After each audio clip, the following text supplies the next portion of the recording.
আসসালামু আলাইকুম এভরিওয়ান। মায়ের মৃত্যু গল্পের ৯ নম্বর পর্ব। তো চলো বেশি কথা না বলে গল্প শুরু করা যাক।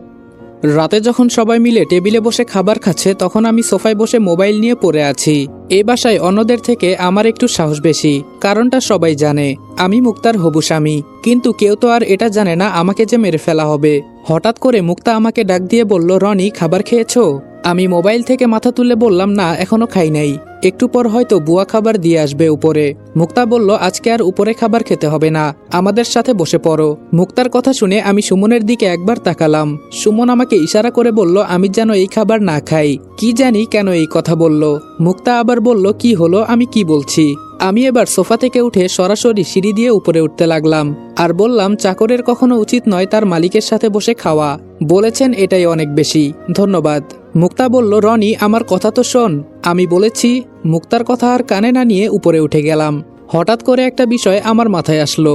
রাতে পালানোর সময় আধা ঘন্টার ভেতরে গেটের কাছে যেতে হবে, কিন্তু সেই সময়টা তো লেখা হয় নাই বইয়ে।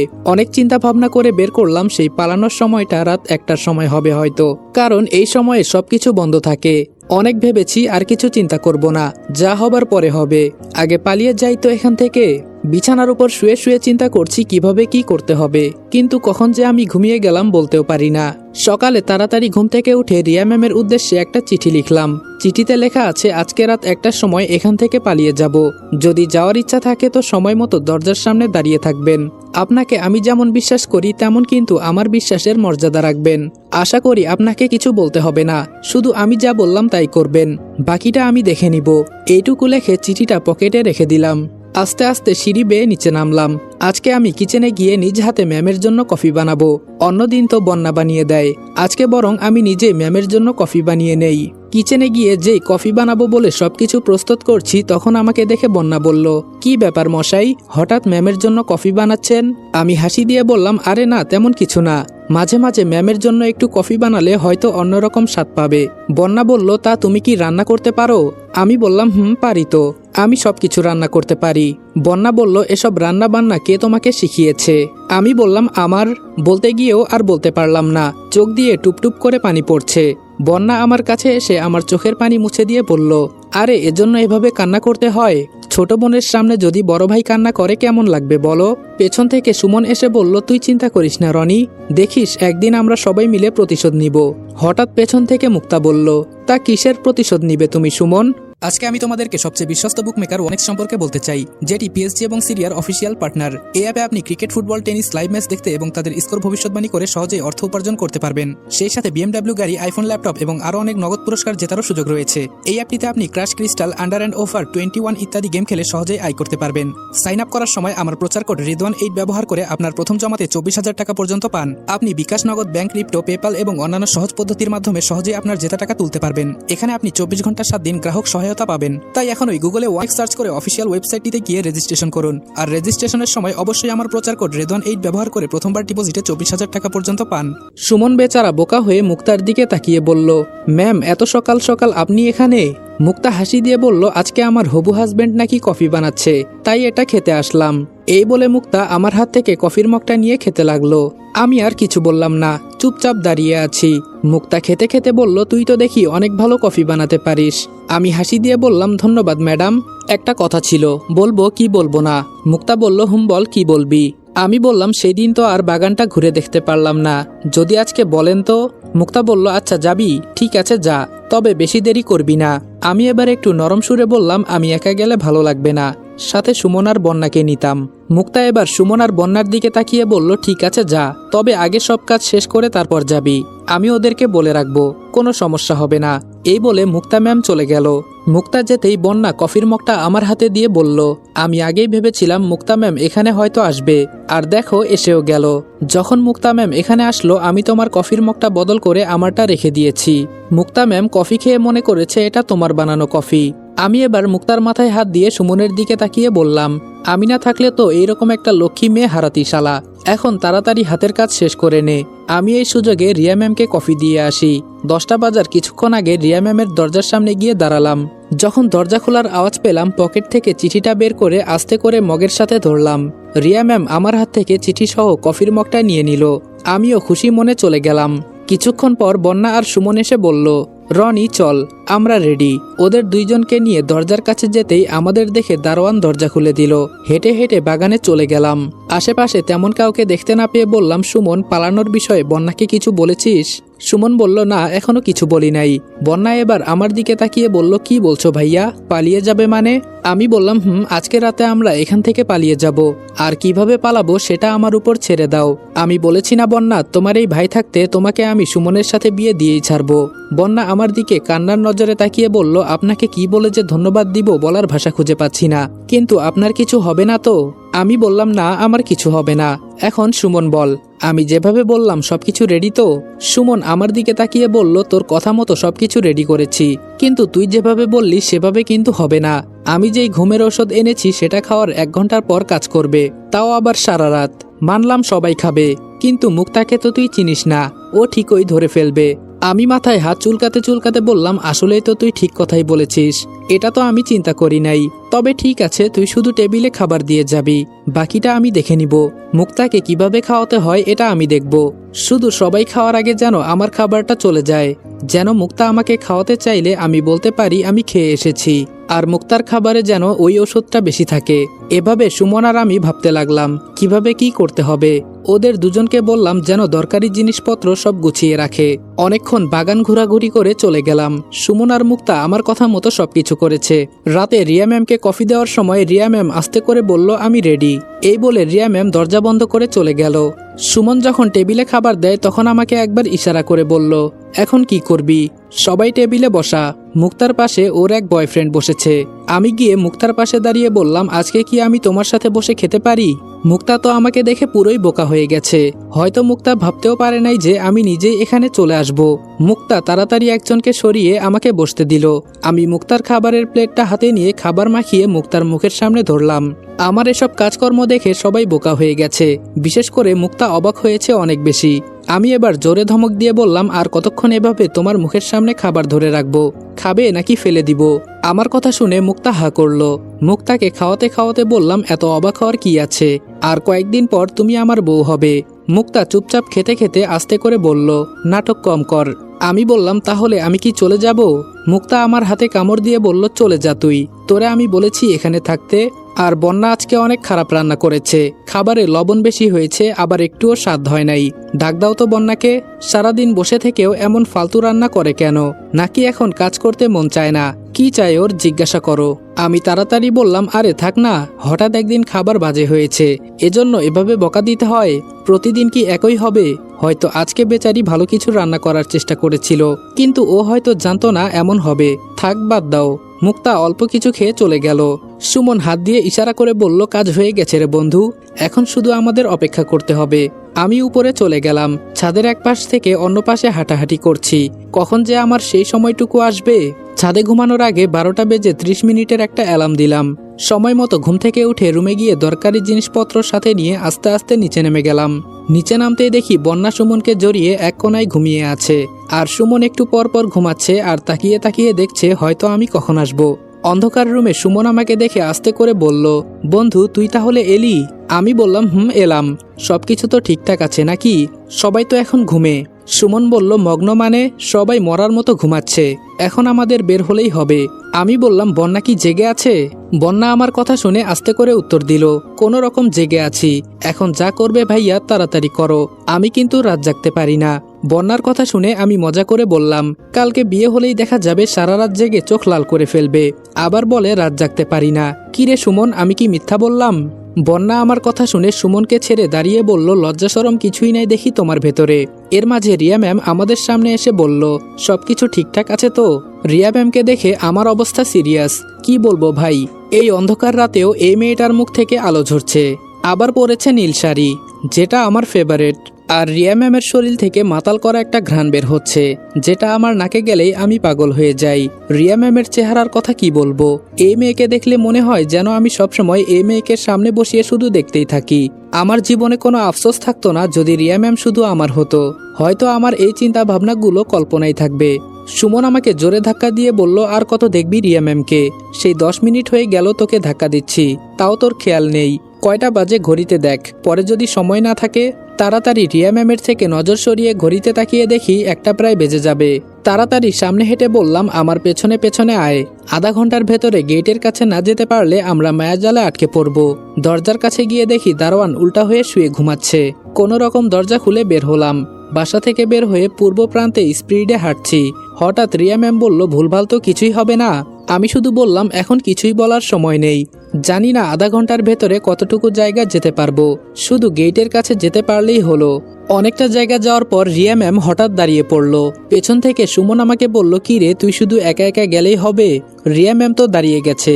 আমি এবার দাঁড়িয়ে রিয়া ম্যামের দিকে তাকিয়ে দেখি রিয়া ম্যামের মুখটা ঘেমে একাকার হয়ে গেছে। এত সুন্দর চেহারা থেকে ঘাম ঝরছে, এটা কি করে হতে পারে? আমি নিজে এবার রিয়া ম্যামের কাছে গিয়ে বললাম, কি ব্যাপার ম্যাডাম, এইটুকু জায়গায় এসে আটকে গেলেন কেন? আমাদের তো তাড়াতাড়ি যেতে হবে, সময় খুব কম আমাদের হাতে।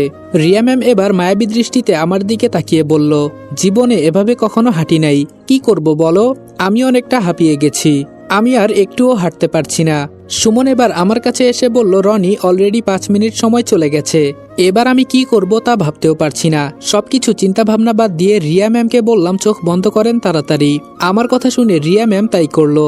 আমি এবার ধপ করে রিয়া ম্যামকে কোলে নিয়ে হাঁটতে লাগলাম। আমার এই কাহিনী দেখে সুমন আর বন্যা অবাক হয়ে গেছে। ওরা হয়তো ভাবতেও পারে নাই আমি যে রিয়া ম্যামকে এভাবে কোলে নিয়ে নিব। রিয়া ম্যাম চোখ খুলে আমার দিকে তাকিয়ে আছে, কিন্তু আমার সেই দিকে নজর নাই। আমি শুধু সামনে তাকিয়ে হাঁটছি, কখন সেই গেটের সামনে যেতে পারবো। তবে রিয়া ম্যাম কিন্তু এতটাও ভারী নয়, একটু কষ্ট হচ্ছে, কিন্তু কি আর করার, যার জন্য এত কিছু করলাম তাকে কিভাবে ফেলে চলে যাব। হঠাৎ চলতে চলতে আমার একটা কথা মাথায় এলো, আমাদের সাথে যে রিয়া ম্যাম যাচ্ছে, সুমন আর বন্যা কিছু বলে নাই কেন? নাকি ওরা আগে থেকেই জানতো? এবার আমি সুমনকে আগে জিজ্ঞেস করলাম, আর কয় মিনিট বাকি আছে? আমার কথা শুনে সুমন উত্তর দিল, আরো 20 মিনিটের মতো আছে। আমি বললাম, আচ্ছা সুমন, আমাদের সাথে যে রিয়া ম্যাম যাচ্ছে তুই কি?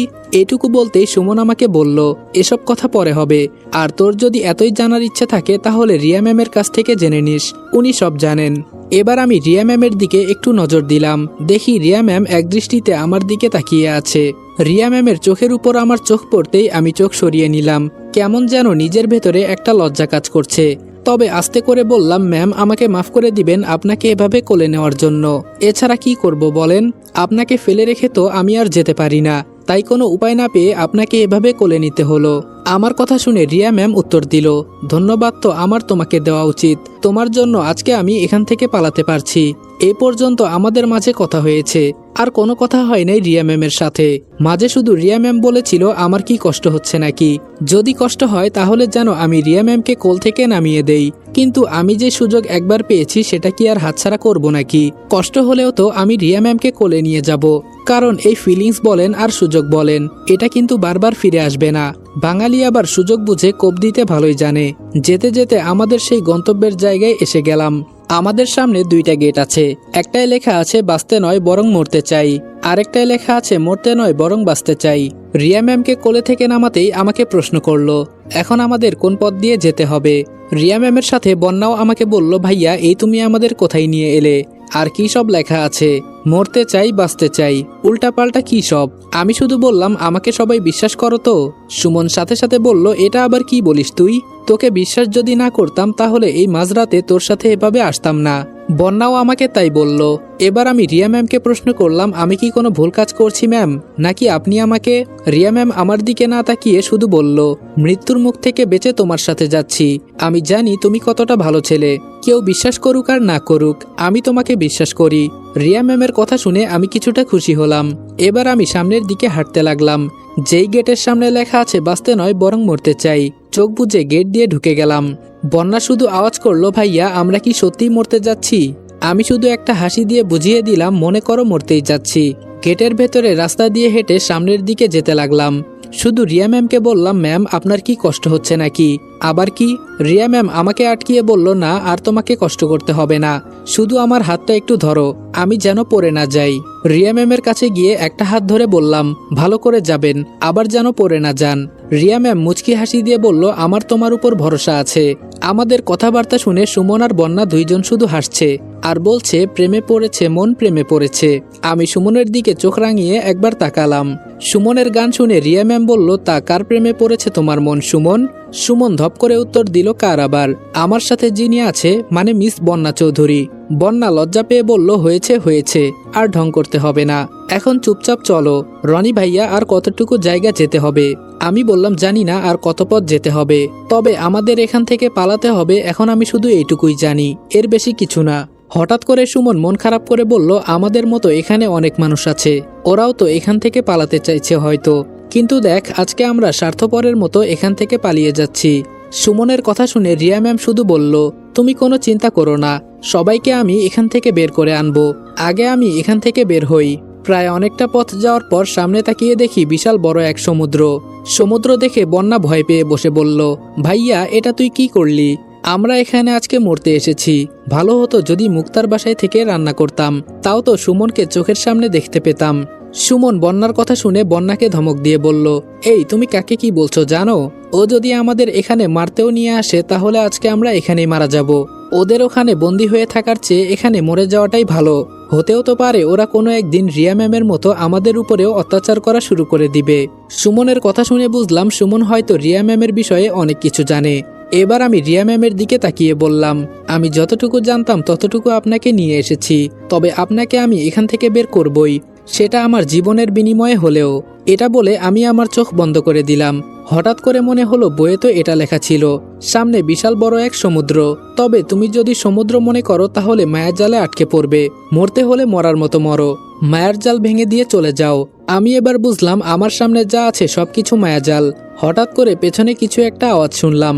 রিয়া ম্যাম শব্দ শুনে সাথে সাথে বলল, ওরা আমাদের দিকে আসছে, আমাদের যা কিছু করতে হবে তাড়াতাড়ি। সুমন রিয়া ম্যামের সামনে এসে বলল, ওরা আসছে মানে? যেই ঘুমের ওষুধ খাওয়ালাম ওদের, আমার তো মনে হয় 1-2 দিন ঘুম ভাঙে কিনা সন্দেহ। রিয়া ম্যাম মুচকি হাসি দিয়ে বলল, মুক্তাকে এখনো হয়তো তুমি চিনো না, ও যদিও ঘুমের ওষুধ খেয়েছে কিন্তু ও বুঝে গেছে যে আজকে আমরা এখান থেকে পালিয়ে যাব। এখন এসব কথা বাদ দাও রনি, তাহলে কি আমরা পালাতে পারবো না? আমি এবার সামনে সমুদ্রের দিকে যেতে লাগলাম। কিছুটা যাওয়ার পর রিয়া ম্যাম আমার হাত ধরে বলল, বলেছি না আমি তোমাকে বিশ্বাস করি, এখন তাড়াতাড়ি চলো। আমি শুধু রিয়া ম্যামের দিকে অবাক হয়ে তাকিয়ে আছি। আজকে আমি অজানা একটা পথ খুঁজে বের করেছি, জানি না এতে আমার মৃত্যু হবে কিনা, কিন্তু রিয়া ম্যাম আমার সঙ্গ দিচ্ছে। আমাদের পেছনে আসতে আসতে সুমন বলল, বন্যা তুমি সাঁতার পারো না? আর যদি বলো সত্যি তোমার মৃত্যু হবে তাহলে তুমি এখানে একা একা থাকো, আমার আবার এখান থেকে যেতে হবে। তবে তুমি এটা ভেবো না যে আমি তোমাকে ভালোবাসি না, অনেক অনেক ভালোবাসি তোমাকে। যদি থাকতে চাও থাকো, তবে আমি যদি এখান থেকে বেঁচে ফিরি তাহলে অবশ্যই তোমাকে বাঁচাতে আসব। বন্যা এবার আর না দাঁড়িয়ে সুমনের হাত ধরে বলল, তুমি মরতে পারলে আমিও পারবো, বাঁচতে হলে 2 জন একসাথে বাঁচবো, মরতে হলে 2 জন একসাথে মরবো। আমি কি তোমাকে কম ভালোবাসি নাকি? রিয়া ম্যাম বলল, সত্যি তোমাদের ভালোবাসা অনেক সুন্দর, হাজার হাজার বছর তোমাদের ভালোবাসা বেঁচে থাকুক, দোয়া করি। সমুদ্রের কিনারে গিয়ে বললাম, ম্যাম এটা কোনো সমুদ্র না, এটা একটা মায়াজাল, ভয় না পেয়ে সামনে হাঁটেন, আমাদের দেখে ওদের মনের ভেতরে একটু সাহস আসবে হয়তো। সমুদ্রের পানিতে পা দিব কিন্তু এগুলো তো পানি না, নিচের সবকিছু মাটি। রিয়া ম্যাম বলল, তুমি আসলেই দেখি অনেক কিছু জানো। পেছন থেকে বন্যা বলল, ভাইয়া তোর বুদ্ধি আছে বলতে হবে, তবে মুক্তা অনেক চালাকির সাথে সবকিছু তৈরি করেছে, প্রশংসা করতে হয় শালীর বুদ্ধির। সুমন সাথে সাথে বলল, আমি বলেছি না ও আর যাই করুক না কেন আমাদের মারবে না, আমি জানি আমার বন্ধু পারফেক্ট একটা মানুষ। আবার পেছনের শব্দটা বেড়ে যেতে লাগলো। রিয়া ম্যাম আমার একটা হাত শক্ত করে ধরে বলল, তাহলে ওরা কি আমাদের কাছে এসেই গেল? আমরা বুঝি ধরা পড়ে গেলাম। তাড়াতাড়ি পা চালিয়ে অনেকটা জায়গা যাওয়ার পর দেখি সামনে বিশাল বড় একটা ঝর্ণা। আমি এবার দাঁড়িয়ে একটা হাসি দিয়ে বললাম, আমরা সেই গন্তব্যের জায়গায় এসে গেলাম, এখান থেকে বের হতে পারলেই আমরা মুক্ত। কারণ বইয়ে আমি ঝর্ণার একটা ছবি আঁকা দেখেছি, যেটার শেষ লাইনটা ছিল সবকিছু এটা পার হলেই সমাপ্ত। এবার আমি সুমন আর বন্যাকে বললাম, এখানে আয়। ওরা আমাদের সামনে এসে বলল, হুম বল কি হয়েছে? আমি রিয়া ম্যামের কানের কাছে গিয়ে বললাম, ওরা এখান থেকে লাফ দিতে ভয় পাবে, ওদের ধাক্কা দিয়ে এখান থেকে ফেলতে হবে আমি যখন বলবো তখন, কারণ এটাই আমাদের মায়াজালের শেষ ঠিকানা, এরপর আমরা মুক্ত। সুমন বলল, কি রে রনি, তোরা 2 জন মিলে কি যুক্তি করিস? যে আমি কিছু বলতে যাব তখন ধীরে ধীরে শব্দটা বেড়ে যেতে লাগলো, হয়তো ওরা আমাদের কাছাকাছি চলে আসছে। আমি শুধু রিয়া ম্যামকে ইশারা করে বললাম, ধাক্কা দেন। এই কথাটা বলেই আমি আর রিয়া ম্যাম ওদের 2 জনকে ধাক্কা দিয়ে নিচে ফেলে দিলাম। ওরা জোরে চিৎকার দিয়ে বলল, রনি তুই এটা কি করলি? এবার আমি রিয়া ম্যামের 2 হাত ধরে চোখে চোখ রেখে বললাম, আমাকে বিশ্বাস করেন তো? রিয়া ম্যাম এক বাক্যে বলল, হুম। মুক্তা মনে হয় আমাদের কাছাকাছি চলে আসছে। রিয়া ম্যামের হাত মুঠো করে শক্ত করে ধরে দুইজনের দিকে তাকিয়ে দিলাম লাফ। আমার চোখ শুধু রিয়া ম্যামের দিকে। আমরা নিচে অনেকটা স্পিডে যেতে লাগলাম। যতই নিচে যাচ্ছি মনে হচ্ছে যেন ততই সবকিছু অন্ধকার হয়ে যাচ্ছে। হঠাৎ করে আমার সবকিছু যেন কেমন কেমন লাগছে। নিচে যাচ্ছি আর অন্ধকারে রিয়া ম্যামের হাতটা শক্ত করে ধরে আছি, কিন্তু সেই সময়টা আর বেশিক্ষণ স্থায়ী হয় নাই। হঠাৎ করে আমার হাত ফসকে রিয়া ম্যামের হাত বের হয়ে গেল। এখন আমি কি করব ভাবতেও পারছি না। তাহলে রিয়া ম্যাম কি আমাকে একা রেখে হারিয়ে গেল? কখন যে নিজের উপর নিজে কন্ট্রোল হারিয়ে অজ্ঞান হয়ে গেছি বলতেও পারি না। যখন আমার জ্ঞান ফিরল তখন মনে হলো আমি নিস্তব্ধ নিরিবিলি একটা পরিবেশের মাঝে আছি। আসসালামু আলাইকুম এভরিওয়ান। মায়ের মৃত্যু গল্পের 9 নম্বর পর্ব এখানেই শেষ করলাম। ভিডিওটা ভালো লাগলে লাইক এবং কমেন্ট করে দিও, আর চ্যানেলে নতুন হলে সাবস্ক্রাইব করতে ভুলবে না। আর হ্যাঁ, এরকম প্রত্যেকটা পার্ট 20 মিনিট অথবা তার অধিক চাইলে প্রত্যেকটা ভিডিওতে তোমাদেরকে ভালোবাসা দেখাতে হবে। আজকের ভিডিওতে 10,000 লাইক এবং 1000 কমেন্ট কমপ্লিট করে দিতে পারলে আগামীর ভিডিওগুলোও 20 মিনিট করে দেওয়ার ট্রাই করব। আর হ্যাঁ, আমরা প্রায় 1.5 লক্ষ সাবস্ক্রাইবারের অনেক কাছাকাছি আছি। তো যারা আমাদের চ্যানেলের গল্পগুলো শোনো কিন্তু চ্যানেলটা সাবস্ক্রাইব করো নাই, তারা প্লিজ চ্যানেলটা সাবস্ক্রাইব করে দিও। কারণ আমাদের এত কষ্ট করার মূল উদ্দেশ্য হলো তোমাদের ভালোবাসা অর্জন করা। তোমরা যদি ভালোবাসা না দেখাও তাহলে ভিডিও বানানোর ইচ্ছাই থাকে না। তোমরা তোমাদের ভালোবাসা দিয়ে আমাকে খুশি করো, আমি আমার ভিডিও দিয়ে তোমাদেরকে খুশি করব। তো দেখা হচ্ছে নেক্সট ভিডিওতে। ততক্ষণ ভালো থাকবা, সুস্থ থাকবা। আল্লাহ হাফেজ।